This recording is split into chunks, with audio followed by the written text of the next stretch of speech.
And welcome to another edition of Two Steps Ahead Podcast. Two Steps Ahead Podcast encouraging you, my friend, to take your passion, make it happen, let yourself be great. I'm Son Edom. Are you watching the Olympics? Do you not care? Maybe you're boycotting them. It's all the controversy.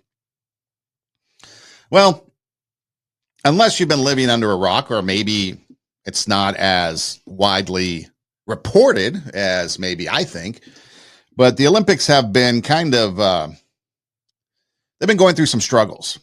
From the opening ceremonies, the controversy of Christians saying that the opening ceremonies had a segment in there where they were mocking the Last Supper. Some say it was a festival of Dionysus.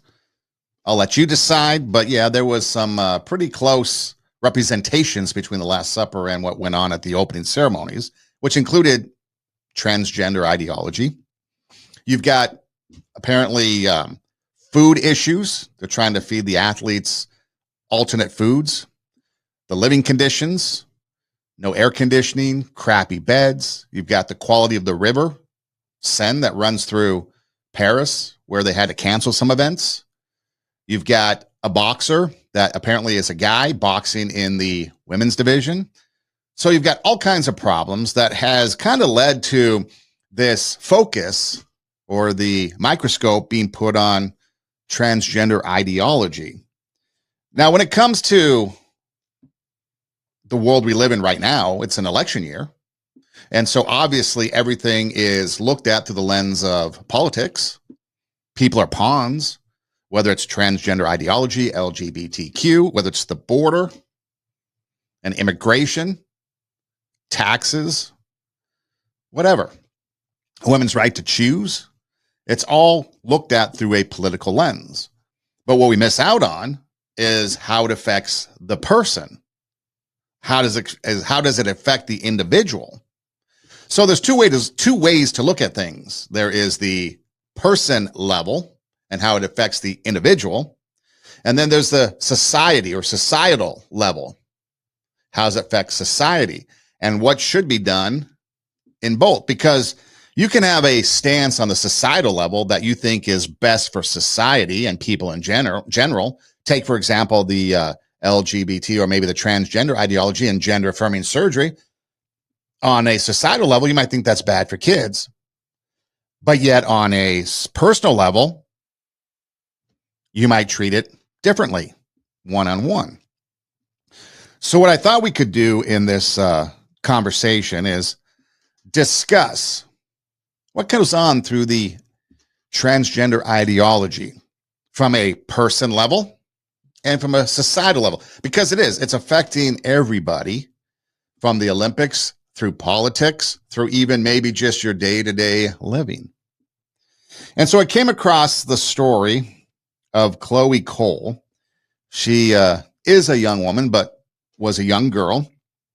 Started to notice that she didn't quite fit in with what her perceptions were of being a woman, being a girl.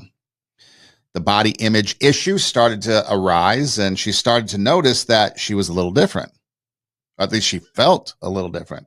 She didn't look like she felt she was supposed to look like as a girl. And so thus started a journey into transitioning. And so when she talks about it, she talks about and starts the conversation with wondering why she was different from the other girls and what those influences and how she kind of got those thoughts came upon her. As I got older, I started to wonder what was separating me from the other girls and why I was different from them, and I couldn't really figure it out. I started to struggle with this and my body image as well. In the media and online, I would see this specific body type, like hourglass and pear-shaped women who were very, very curvy. And, at a young age, I didn't really look like that. I was a little more on the athletic side. I had bigger shoulders and I did hips and a little bit of muscle, and I liked having my hair short, and I started to feel like I don't really look like other girls, and I felt like something was wrong with me because of that. And I started to wonder, what good am I if I don't feel pretty? maybe I'd just be better off as a boy. Using social media from a young age taught me to value my looks and very superficial parts of myself above all. The platform I mainly used was Instagram, which is very image-oriented. It's trying to make fantasy into reality. Isn't that true? Instagram, social media, turning fantasy into reality. But she had body image issues. She started looking at things online, those superficial looks, and comparing herself to those looks, thinking, I am not that. I don't have the curviness to me. I don't have the hourglass shape, the pear shape that this superficial look is showing me on social media. I've got big shoulders. I've got muscles. My hair is short. I like wearing my hair shorter. I don't look like other girls. Maybe I should just be a boy. She didn't feel pretty. So she began this journey. Now, what if somebody at this moment came along and said there was nothing wrong with you, that these images that you're looking at aren't real, that these images that you're looking at is not you? People like snowflakes. I don't mean they're soft and whiny. I mean, they're individual. If you ever see a snowflake under a microscope and you compare them, they're uniquely individual. No two snowflakes are alike. That's who we are. We are individual. We are not alike. We might have certain commonalities in people, but we're unique. Unless you're an identical twin, I guess. But even then, I'm sure maybe different personalities. But we're different people. Each person is individual and unique, and they were created that way and created for a purpose. But what if someone came alongside Chloe and said, no, you know what? You're fine. Don't look at that. Don't influence. In fact, get off of social media. You be you, and it's going to be okay. And I'll walk this journey with you. Things might have been different. But instead, she started to disassociate from being a woman, started gravitating towards being a guy, and the thoughts of transitioning began. So I was already dissociated from other women and even just the idea of being a woman, and I didn't want to grow from a girl into a woman. I wanted a way out, and I learned that apparently there was. I started seeing content of people identified as lesbian, gay, bisexual, and especially transgender or as some other gender identity. And I learned that I didn't have to be a girl, that I could choose myself. And so I started to cut my hair short and wear more boys' clothing. And I started using a binder, which is a compression device that it's for the purpose of flattening the chest in women. Eventually, I came out to my parents. I decided that I would write in a letter that I wanted to be referred to by a new name and as my parents' son. They weren't really sure what exactly to do from that point on, and they saw it as a psychiatric issue, and they wanted to get to the bottom of it, so I started seeing a therapist. Almost immediately, I was just affirmed, and that was pretty much the only course of treatment. Immediately, she was affirmed. So the parents thought it was a psychiatric issue. Some would argue yes, some would argue no. But a therapist affirmed her gender dysphoria, basically. Now, was there any conversation with somebody, another therapist, that might have suggested otherwise? I don't know. She didn't say, but she was pretty much almost immediately identified or confirmed in her thoughts that, yeah, she's a boy. She wanted a way out.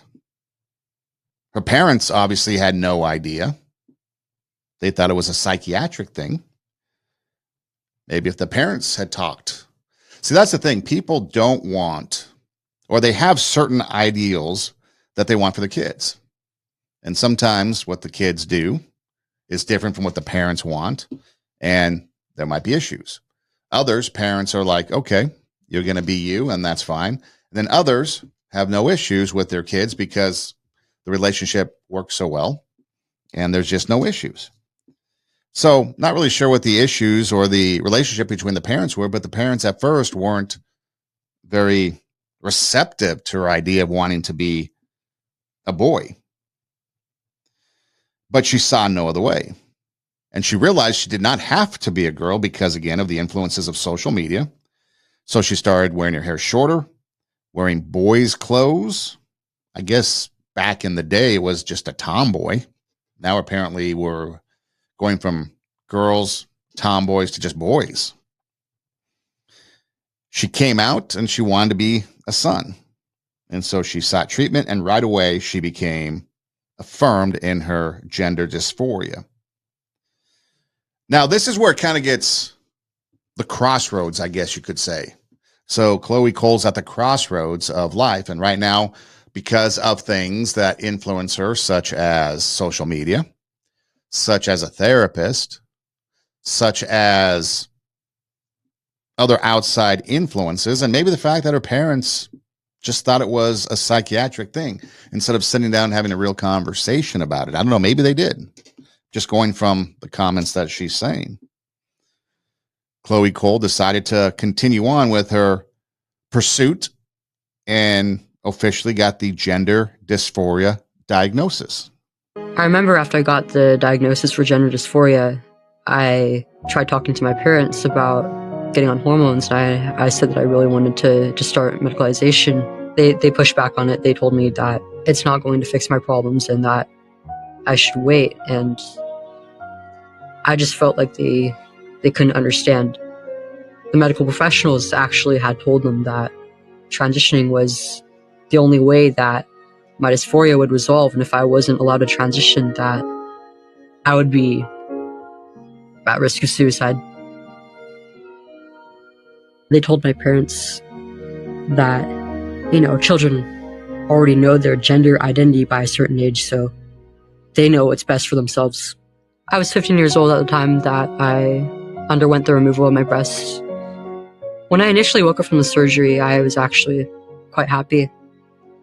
I went home and it felt like it was just a big step in the right direction. And I was, up until just a few months after the surgery, I was completely sure in my decision to do so.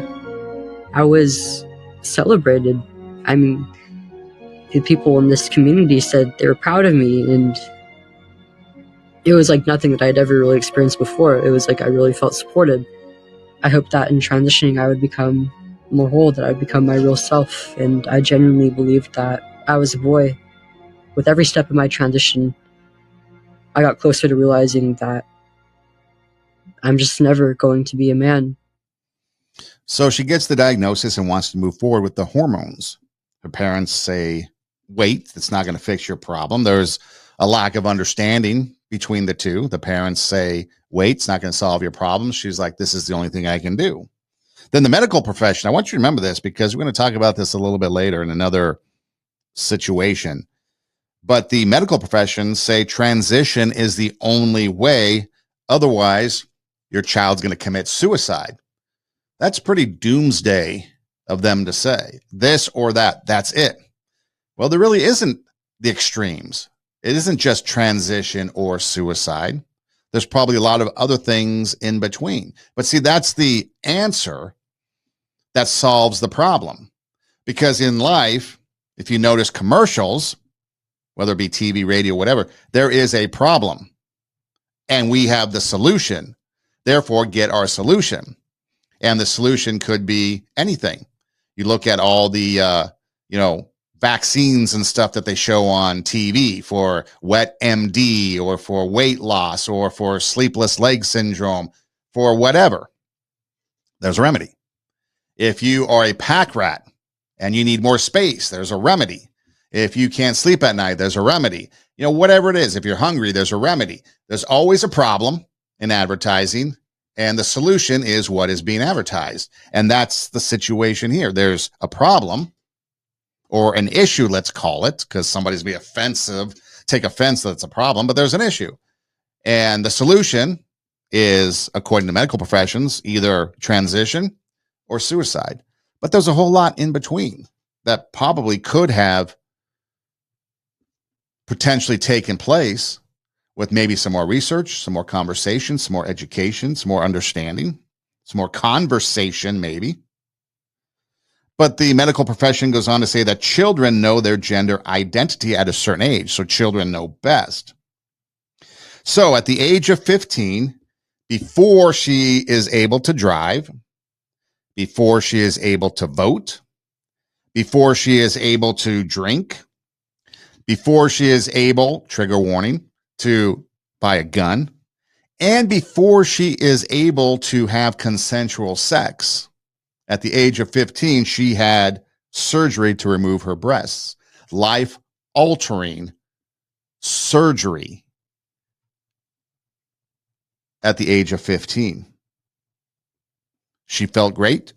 She felt confident. She was celebrated. She was a hero. People were proud of her. She felt the support of the community. She was more whole. She felt like her real self. And then at some point, something clicks. Every step of transition, she realized she was never going to be a man. At the age of 15, such drastic, life-changing, life-altering surgery. How life-altering? How life-changing? Hold on. It's coming up. Again, before you can vote, before you can drink, before you can drive. For a lot of people, 15 is way too early to, one-on-one date or whatever. Usually got to have somebody go along, whatever. Consensual sex, all that she was too young for. But at the age of 15, life-altering surgery. She was proud, celebrated, felt good, whole, real self, and then all of a sudden, I'm never going to be a man. And that's when she decided that it was time to detransition.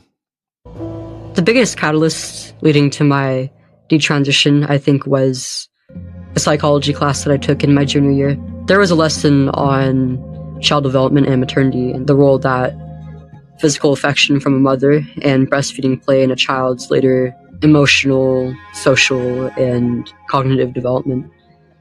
I realized what I really had taken for myself and potentially my future children.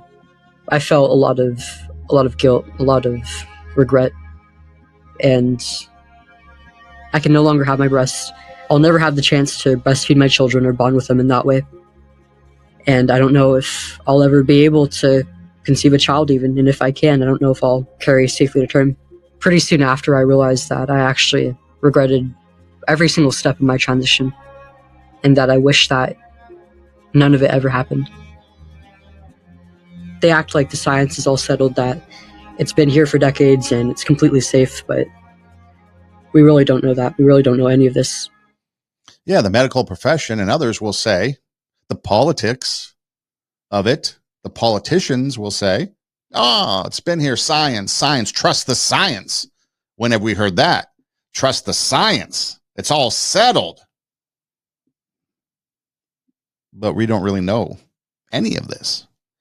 So she's in a psychology class and child development and talking about kids and the role of a mother and maternity, the role of breastfeeding. And then all of a sudden something clicks like, wait a minute. What I did now is going to affect me in the future because she won't be able to breastfeed. She's starting to think about detransitioning, and all of a sudden the guilt, the regret starts to settle in. And this is just a psychology class that she voluntarily took. And now she wishes it didn't happen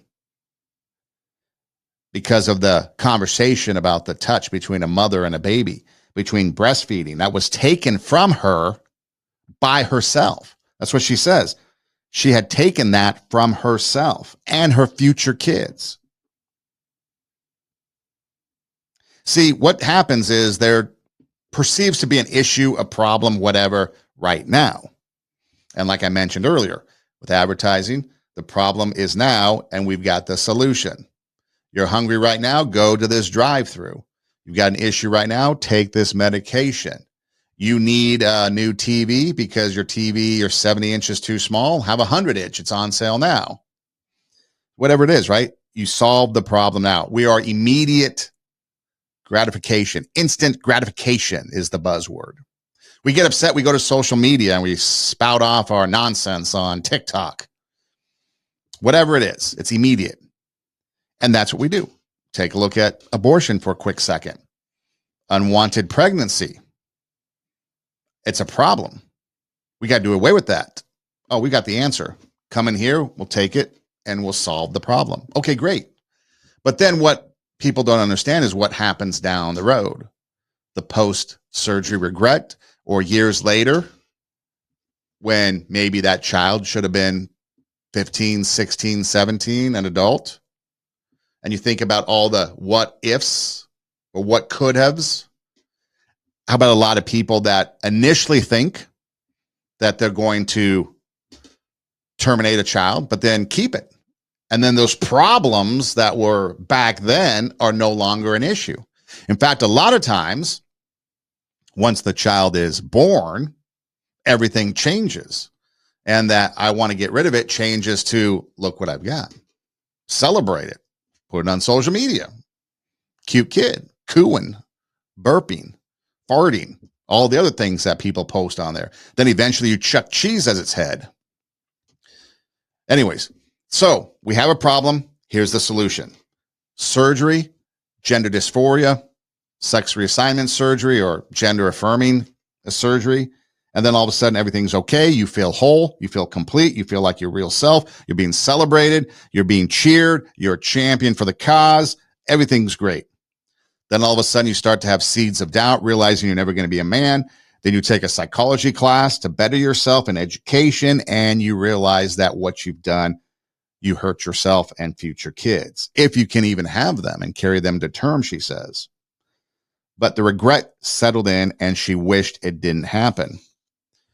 So she was a champion, a hero, celebrated for the choice that she made.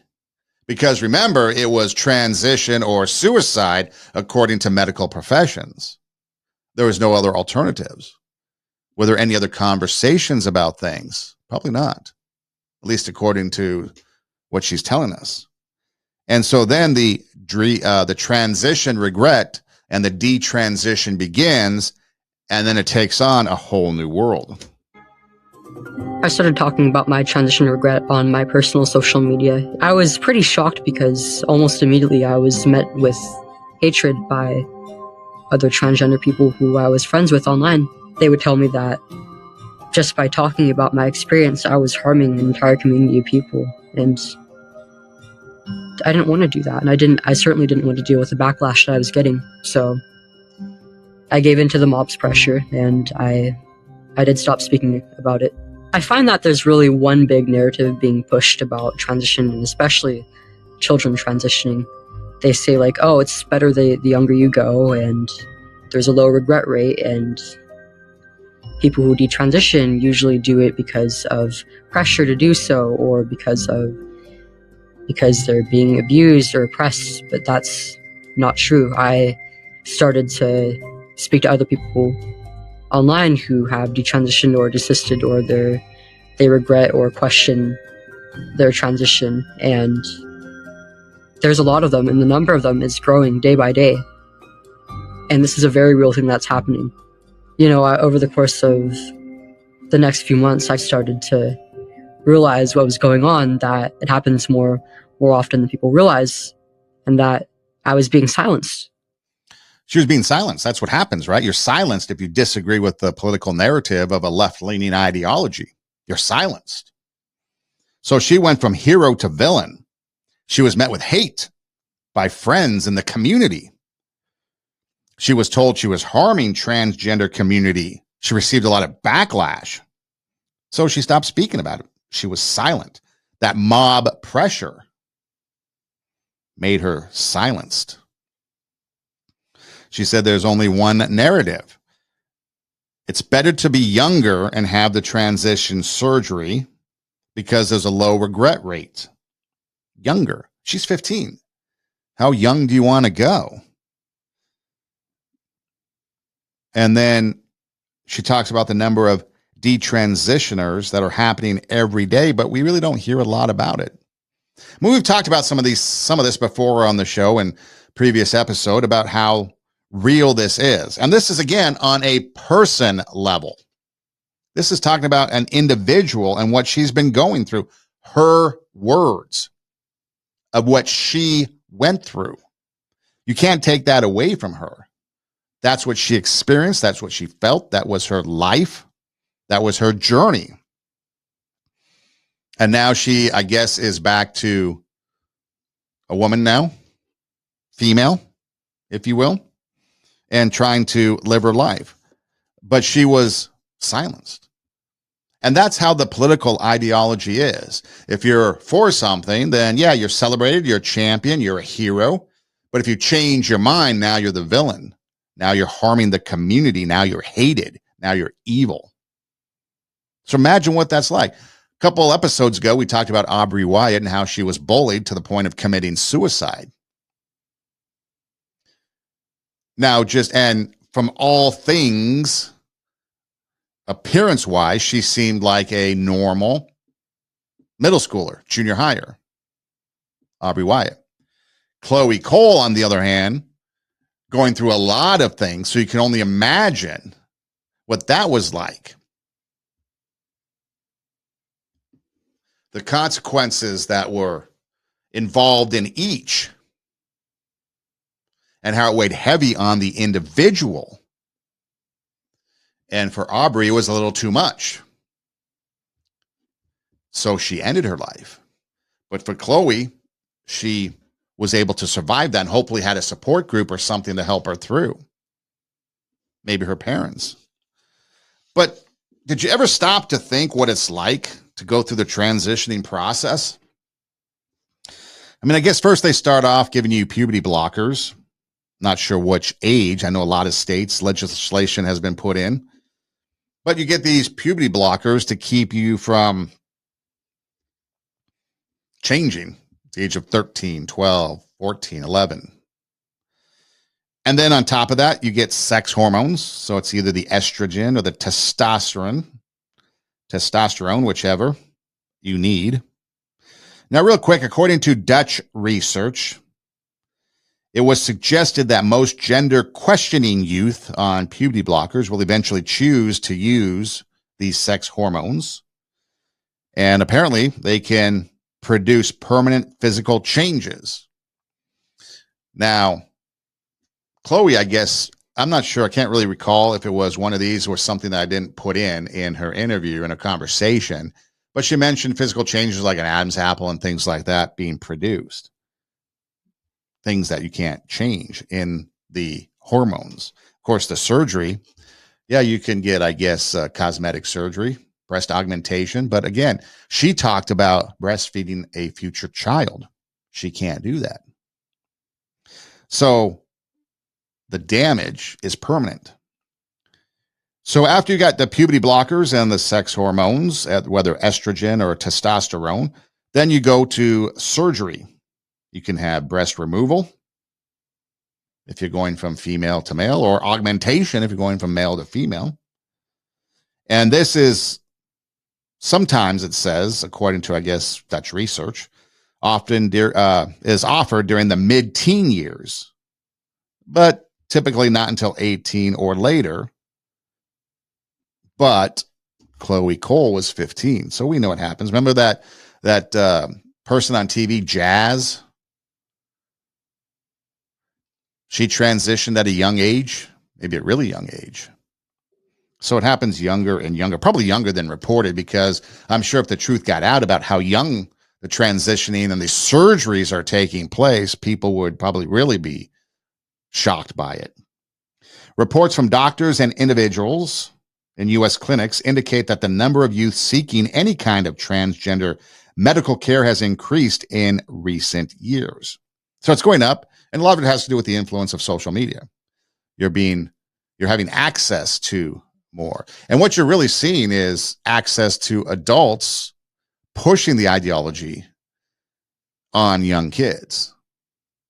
Now, we talked about in the beginning, there was a huge backlash about the Last Supper portrayed at the Olympics and the mockery that Christians perceived it as, and the outrage.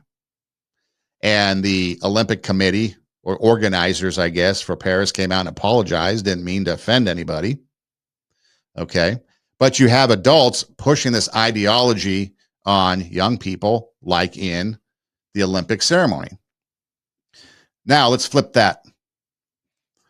Christian nationalism has risen as a bad thing.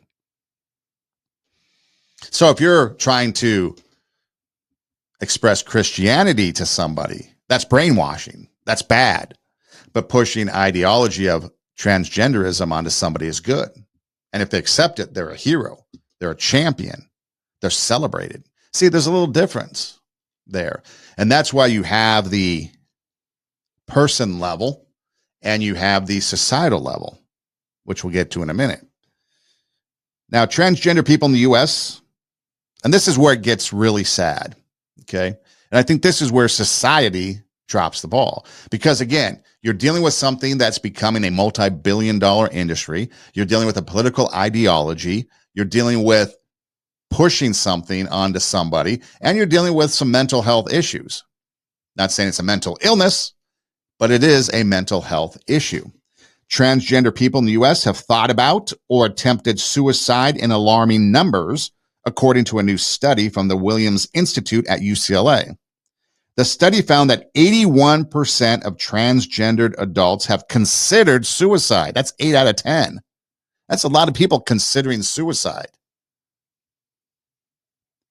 According to a new study in the Williams Institute, 42% have attempted suicide. Now, we don't know if that number is even bigger, because how do you collect data that for successful suicides? Was it a successful suicide or was it an overdose? See, we don't know. So I'm sure the number is greater, but at least 42% have attempted suicide. That's a lot. 4 out of 10. And 56% have self-injured with a non-suicidal experience, maybe just self-harm, cutting themselves, whatever. According to the same study, the Williams Institute of UCLA, the risk of contemplating suicide, attempting suicide, and engaging in non-suicidal self-injury was 7 times greater for transgender adults than what they call cisgender or natural adults. So that's the reality of it.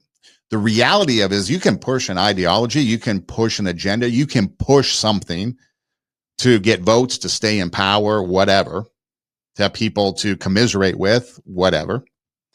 But when it comes down to the person level, you're dealing with a lot of hurt. You're dealing with a lot of pain. You're dealing with a lot of people that need someone there to talk to, for support, to walk the journey with them. I mean, it's unfortunate. But on a personal level, you're dealing with people. And people tend to get tossed aside for an ideology and for an agenda.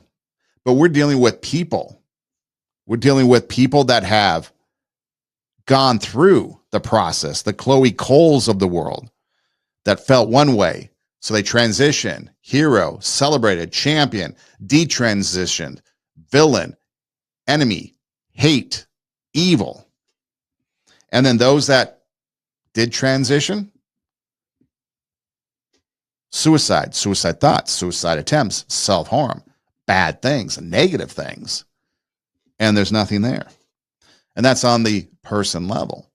But what about the societal level? I mean, let's go back to the Olympics. So you've got Imani Khalif, a male boxer apparently, who failed an gender eligibility test in the regular boxing world. So apparently they didn't allow this person to box with women in the professional boxing arena.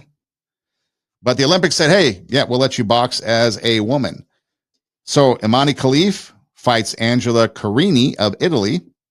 And after a few brisk punches, their 46-second competition in Paris ended. Those punches were enough to persuade Carini, a natural woman, that her Olympic debut was finished. So here is Angelina Carini in the Olympics for the first time. All those blood, sweat, tears, hours on the road, in the gym, heavy bag, small bag, sparring in the ring, lifting weights, doing the road work, jumping rope, all that stuff. Years of work and preparation. She faces a guy boxing as a woman and had to end it because she knew that her life was in danger. The Italian boxer, Carini, abruptly walked away from her Algerian opponent and went to her corner, abandoning her bout, which is an extremely rare occurrence in Olympic boxing. Of course it is. So that tells you just exactly how significant this is. Goes on to say that Carini didn't shake Khalif's hand after the referee formally raised it, but she cried in the ring after sinking to her knees. So imagine your dreams being plucked away by something you have no control over. Afterward, Carini said, still crying tears, that she quit because the pain from those opening punches was too much. She said she never felt punches that hard in her life. Boxing women all her life, she never felt pain like that. So she quit. I felt a severe pain in my nose. And with the maturity of a boxer, I said, enough. At least she had the sense to stop and save herself. You guys probably don't remember this, but there was a Korean boxer, Dooku Kim, years ago. And he was in a boxing match with an American boxer, and I forget the guy's name right now. If that probably come to me later at 2 a.m., right? But he was, and this was my first kind of exposure to the violence of boxing. This was prior to, I think this was in the 80s, but Dooku Kim was a Korean boxer that fought, and he eventually died from injuries suffered inside the ring. Okay. So here, with the maturity of a boxer, Carini decides that I've had enough. The pain was too severe. This is different boxer. This guy's going to kill me. So she couldn't finish. Now, Khalif was disqualified from the 2023 World Championships after failing an unspecified gender eligibility test. And her presence at the Paris Olympics has become a divisive issue. Now, this isn't the only situation. There's been plenty. I'm sure you can go to your favorite video hosting website, but some higher profile ones. A high school volleyball player suffered a concussion and, according to some reports, a fractured skull because a male volleyball player playing on the female team of the opposition went for a spike in the old days, a kill today, and smacked her on the head and knocked her out pretty much. Another highly popularized, I guess, or published incident was a high school field hockey player that got hit in the mouth with the ball. It was hit so hard because the male playing on the female field hockey team in Massachusetts hit the ball so hard she suffered violent injuries to her face, losing teeth. And when you watch the video that's playing on the screen, you can hear and see the reaction of the players and how gruesome it was. There was another boxer that actually faced Khalif, showed pictures of how her face was beat up and what she looked like and the scars from the fight. Now, apparently, Imani Khalif is not invincible because apparently there is a female boxer out there that I just read recently or saw a headline or something that actually beat the guy. So he's not invincible. But you're starting to put people at risk. I mean, if you go to a baseball game, for example, when I grew up, there was really only netting kind of right behind home plate. That was it. Now you see netting extend almost to the first base or third base bag to protect the people in the stands. Okay. You start to see like bull riders. In the old days, just a cowboy hat and some chaps. Now you've got helmets with face guards. You've got, I guess, what would be like bulletproof vests that they're wearing, flat jackets to protect them from bulls. And you've got safety elements put into bull riding. Surfers at the Olympics. Yes, they have surfing. They're wearing helmets. So safety precautions are being put into play everywhere. I think the new NFL rule is that you can put a helmet covering for more added protection to help with concussions. Concussion rules have been put into play for football and other sports. Things have been taken and implemented for the safety of athletes everywhere. There's rules in football, high school football, that you have to have a mouthpiece in, otherwise it's a penalty. Okay? There's rules everywhere for the safety of players. But you're still allowing men, people born male, XY chromosomes, to compete in women's sports. And that's, on the societal issue, one of the problems that we're facing, because now it's a hazard to women. And think about this. The boxer, Angelia Carini, had a protective headgear on. Boxers have protective headgears in amateur boxing. And she still felt the power of the punches. She had a mouth guard. Still felt the power of the punches beyond anything she's felt, even with those safeguards and the boxing gloves that they use. So it's completely different. So where does the protection of women begin? Now, I'm not going to get into men versus women nonsense, forget all that. But here's just a couple things based on Olympic information to just kind of show you the difference between men and women. Okay, Usain Bolt, remember that guy? The 100-meter world record holder. He ran it in 9.58, under 10. Florence Griffith Joyner, back in 1988, set the world record in the 100-meter, 10.49, so almost a second slower. Now, any woman could probably beat me in a race, but she's the fastest woman alive, and she would smoke me if she was still here, but unfortunately she passed away. But that was 1988. How many years has gone by, and no woman has run faster than 10.49 in the 100 meters? It's a world record, fastest woman alive. But still a second. Now, that would beat a lot of men, too. But not the best, not Usain Bolt. How about in weightlifting? You have the clean and jerk, and you have the snatch, couple styles of weightlifting. Well, in the women's category in a competition, the combined weight that a Chinese lady lifted was 738 pounds between the snatch and the clean and jerk combined. That's a lot of weight. The male record holder for the most weight combined in the snatch and clean and jerk, 1,084 pounds. He's a guy from the country of Georgia. And both were set in 2021. Okay, so about the same time frame. So again, just some comparative in speed and strength when it comes to athletic competition, the difference between men and women. So that the punch being thrown by someone with XY chromosomes is going to be a lot more. I mean, we saw Rocky IV, right? When the Russian, and he was punching into that device that was registering pounds per square inch or whatever. It was massive. So the brunt of the punch to the face could be dangerous. And so the Italian boxer, being mature enough, despite her Olympic dream, knew, nope, I'm out. I'm going to live to fight another day. But fell to her knees crying because her Olympic debut had been taken from her by something out of her control and by something that probably should have never happened. In fact, probably never should have happened. And I guess we'll see what's to come from it. But so if you're going to deal with this on a person level, you need to look at it from all aspects. First of all, you need to talk about it from a mental health perspective.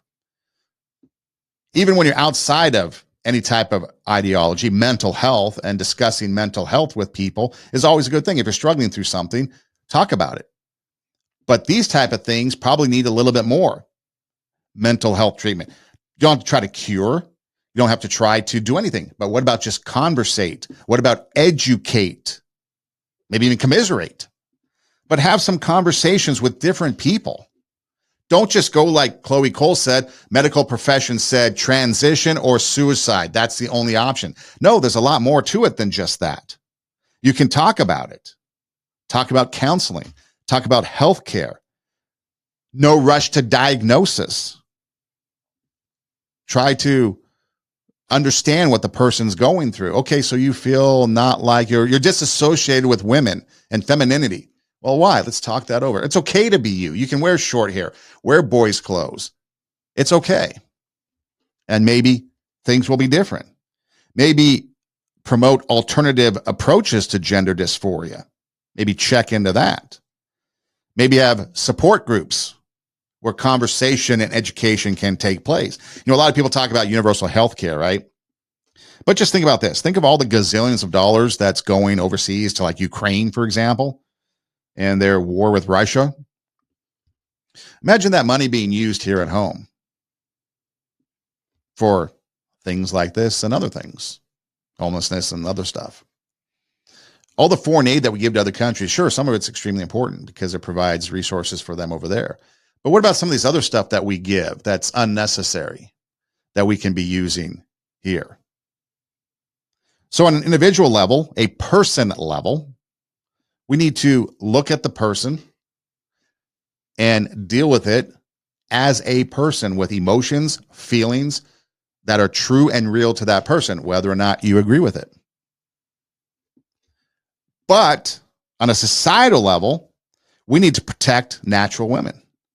Maybe, and of course, this is always scoffed at because, of course, we can't, identify people as different, unique, special, whatever. I mean, there's one entity in this country that I guess doesn't even know what a woman is until finally now I guess they do because they have a political candidate that's a woman. That's the political influence in it. But on a societal level, you need to protect natural women. Maybe have athletic leagues and groups for transgendered athletes. I mean, there was the Paralympics and there's the Olympics. Remember that dude? I think his name was Pretorius. He had the legs. He lost his legs, and so he had those legs, I guess, as like Forrest Gump would say, magic legs. The Blade Runner, I guess they called him. And the Blade Runner wanted to run in the regular Olympics, but the regular Olympics said no because those blades gave him an advantage. So he had to go into the Special Olympics. Okay. So again, there's Special Olympics. Or the Paralympics, I guess you could say. And there's the regular Olympics. Why not have a special group for people that are transgendered? And maybe have a special group for people that are transgendered and those that are okay fighting them or competing against them. I say fighting because of the boxing, but competing with them. Maybe we need more education, research, and training on the effects that transgendered people face. Because again, 80% think of suicidal thoughts, 40% act on them, maybe more. Some are very successful, and 56% harm themselves in non-suicidal ways. Maybe we need to have more suicide prevention conversation, more education, so that we know that what these individuals are going through. Maybe try to have job training because a lot of them, and you can look it up, but a lot of them resort to adult work or the sex trade for their profession. Not all of them, but a lot of them do. A lot of drugs, a lot of alcohol, a lot of that went into that Williams Institute research that I talked about. There was a lot of that in there too that I kind of left out. But drugs, alcohol, increase is up there. We need to remove politics from the conversation. Why use people as a pawn? People are people. We don't need the government to have a say in all this. There might be some regulatory things, maybe at a state level, perhaps, maybe a federal, but we don't need an ideology pushed upon us because these are people that we're talking about. And the status of whatever they are should be based on who they are, especially if they are an adult. If they're an adult over 18 and this is what they choose to do, by all means, we should still be there to support and do all this other stuff, but by all means, because again, going back to that suicide rate. But if they're under 18, especially if you're 15, like Chloe Cole, and you can't drive, you're not old enough to drive, you're not old enough to have consensual sex, you're not old enough to drink, you're not old enough to buy a gun, you're not old enough to vote, and you're okay for this? I mean, that's just crazy. But see what it comes down to. It's a multi-billion-dollar a year business, and people are pawns in this political and financial game. Gender-affirming surgery can cost anywhere between $7,000 and $63,000, depending on the precise procedure. That, according to a 2022 study published in the Journal of Law, Medicine, and Ethics. Now, that's just the surgery itself. Treatment for pre- and post-surgery included. The total cost of transitioning can reach into the hundreds of thousands per person, not more. The U.S. sex reassignment surgery market is projected to reach $5 billion by 2030. So again, it's about the money. People see dollar signs, and that's all they care about. That's why you need people involved that aren't vested in the money. Remember, Chloe Cole said that the medical professionals told them, the family, I guess, it was either you transition with the surgery because we make money, transition, or suicide. Okay, well, we better transition. We don't want our kid to die. Well, who's making the money? If it was so important, maybe it should be free. Maybe doctors should just do it because it's life-saving. It's transition or suicide. Well, this is a life-saving thing. We better do it for free. But no, a $5 billion industry by 2030, which means already it's a multi-billion-dollar industry. So it's about the money, not about the people. And that's why it's so important to talk about this. That's why it's so important to look at it at a person level, because it affects real people. They have real feelings. They have real emotions. They have real thoughts.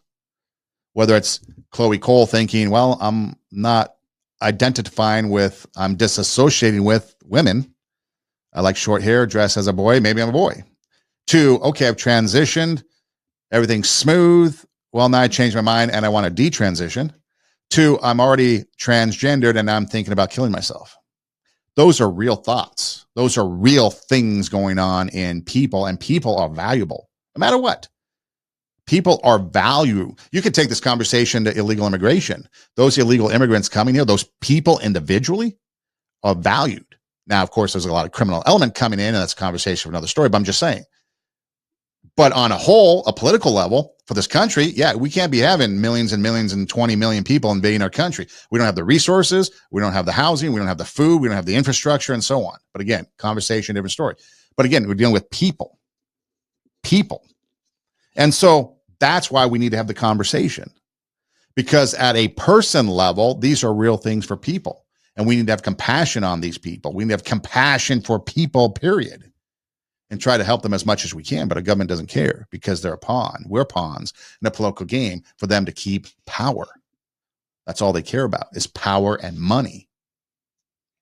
And that means that we at the community level have to come together and address these issues. Maybe at the state level, come together and address these issues, not as political people, but as people.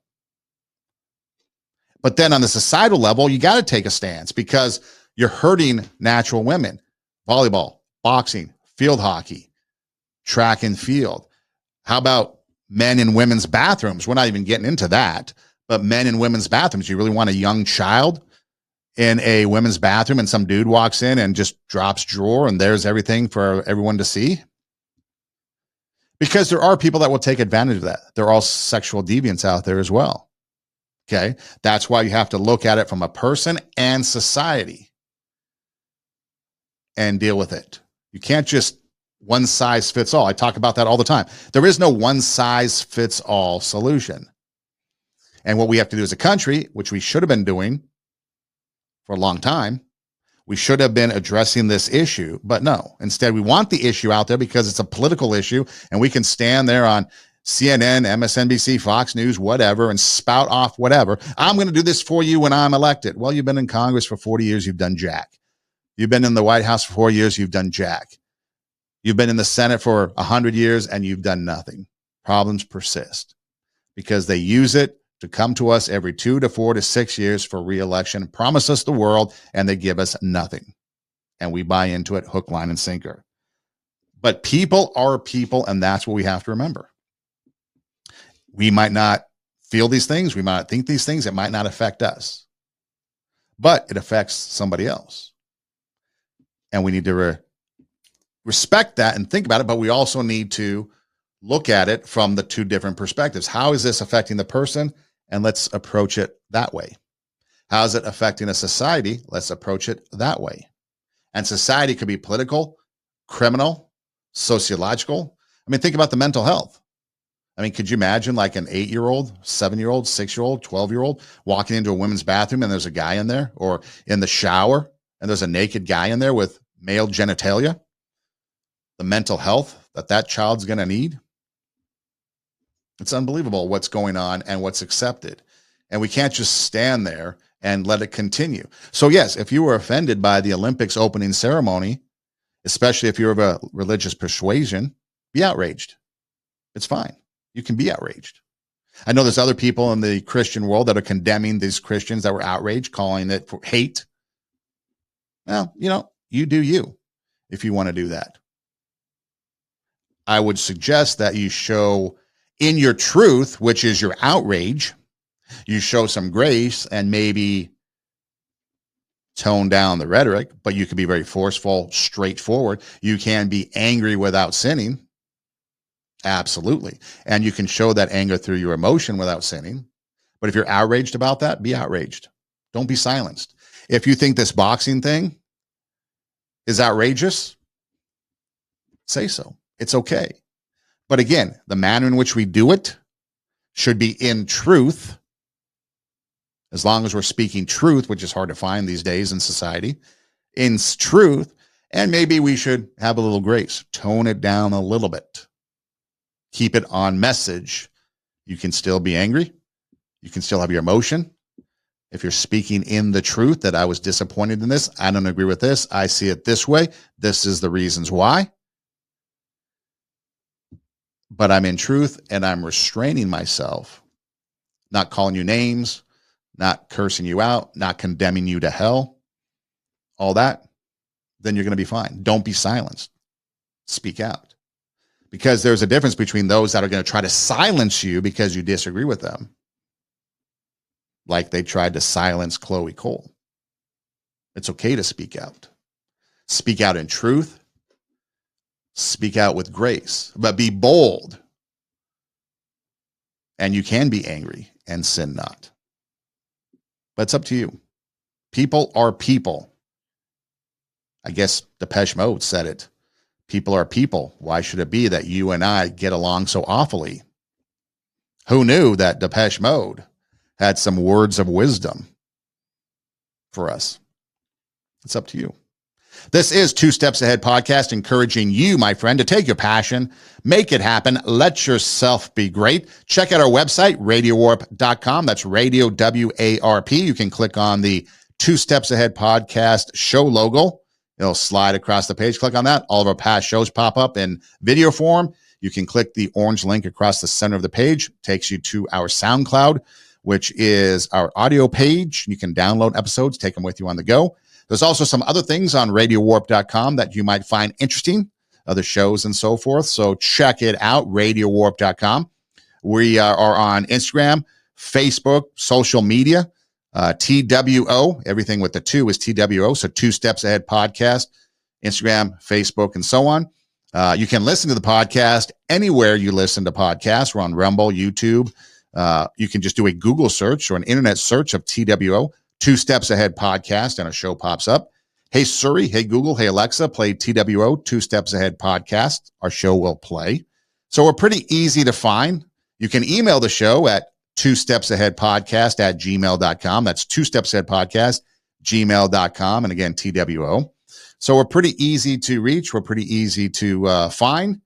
And so reach out if there's something that you want to talk about. If there's something that you want to know, I'm here for you. Reach out. You don't have to do it alone. Two Steps Ahead podcast, encouraging you to take your passion, make it happen. Let yourself be great. I'm Sonny Dem. Hey, thanks for listening. Do tell a friend. And until next time, God bless.